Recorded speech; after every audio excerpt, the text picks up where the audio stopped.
What's up, folks? Ethan here at Hunt Ford in Franklin, Kentucky, and we are driving a Bronco Sport, but not just any Bronco Sport. This is one that I owned and put over 18,000 miles on myself, so I'm able to tell you a little bit more of an extended review rather than just a dealer's perspective. So we've already talked about some of the things that I really like about the Bronco Sport, and we posted that in a previous video that we'll link down in the description. What we're going to talk about today are some of the things that I think could have been done a little bit better or differently on the Bronco Sport. So let's go ahead and dive on into that today. I will also do a follow-up video here down the line about the actual vehicle that we traded this one in on, so we'll talk more about that once I post that video. So if you haven't already subscribed to the channel, go ahead and do so down below. Hit that notification bell so that you all will see that video as soon as we post it.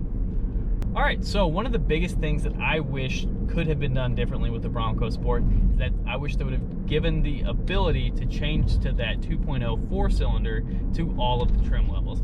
I really feel like that's one thing that sets the bigger Bronco apart, is that you can have either engine option on any trim level, and I just kind of wish that would have carried over into this smaller Bronco Sport.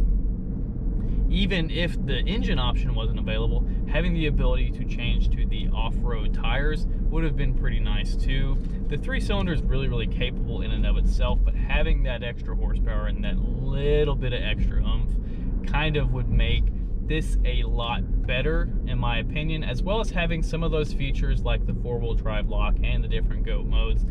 It would have been a little bit nicer to be able to have some of those features inside this. So kind of like a Bronco Sport Sasquatch package without giving you all of the benefits of that on the full-size Bronco. One of the things I really don't like about the Bronco Sport is this rotary dial. I'm not a huge fan of it. I like having a physical gear shift. I will rest my hand on it, and it just makes me feel a little bit more solid about what actual gear I'm in, or what driving gear I'm in, whether I'm in drive or park or anything like that. It lets me feel a little bit more solid because it's like physically placing it. But it is what it is. It's not a deal breaker, but that's just something that I'm not a huge fan of. One of the biggest things that I've heard and I really agreed with that we missed on the Bronco Sport versus the other SUVs kind of in this segment is the lack of a power tailgate. Even if it's not just a button that you press and it raises on its own, it has no kind of automatic opening whatsoever. And that's really surprising given that it's kind of available on the Escape, it's available on the Mach-E, and those aren't exactly the same price range, but it's surprising that you can't press a button and open it up. You have to physically lift it and raise it, and it's a minor inconvenience, but when you've got a lot of stuff in your hands or a lot of gear that you need to load in the back of the car at a given moment, it just makes that much bigger of a difference to be able to have that automatically open for you. Other than that, I'm not terribly disappointed with this vehicle. I know that I said that we traded this in, but that's for an entirely separate reason that we'll talk about in a separate video.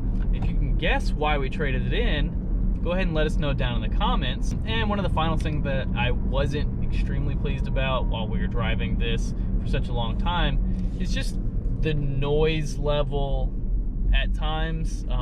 The Bronco and the Bronco Sport have such a high profile on its windshield that it causes a lot of wind noise occasionally, and that will surprise people. I knew going into it that I was getting a little bit more aggressive of a vehicle, and so I knew that going into it, and with that comes a little bit of extra noise. But even still, you can kind of hear some of that wind noise, and it's just a little bit, makes you feel like it's a little loud. So not a huge concern, but definitely something that could be mitigated with a little bit of design change in the future, or maybe even a thicker windshield. Who knows? So all in all, I really enjoyed the Bronco Sport. We put 18,000 miles over the course of about 8.5–9 months. It was a really good vehicle that we quite frankly liked a lot and would probably buy again. So you let us know what you think about the Bronco Sport down in the comments below, as well as what you would like to see more of these Bronco Sports in the future. What kind of changes would you make to it to make it a little bit better for you? As always, if you have any other comments or questions, please let us know down in the comments. We like to dive down there and have a little bit of a conversation with you and see what you all think about these vehicles. If you haven't already subscribed to the channel, go ahead and do so down below and hit that notification bell so that while we post more videos, you'll be the first ones to find out about it. If you enjoyed this video, hit that like button. It's one of the easiest ways for you to tell us which videos you enjoyed and which ones to bring you more of in the future. That's about all I've got for you today, folks. Stay tuned for the video where I talk about what we traded this in on and why I think that's one of the better vehicles that Ford offers right now. That's about all I've got for you today, folks. Thanks for watching. Take care.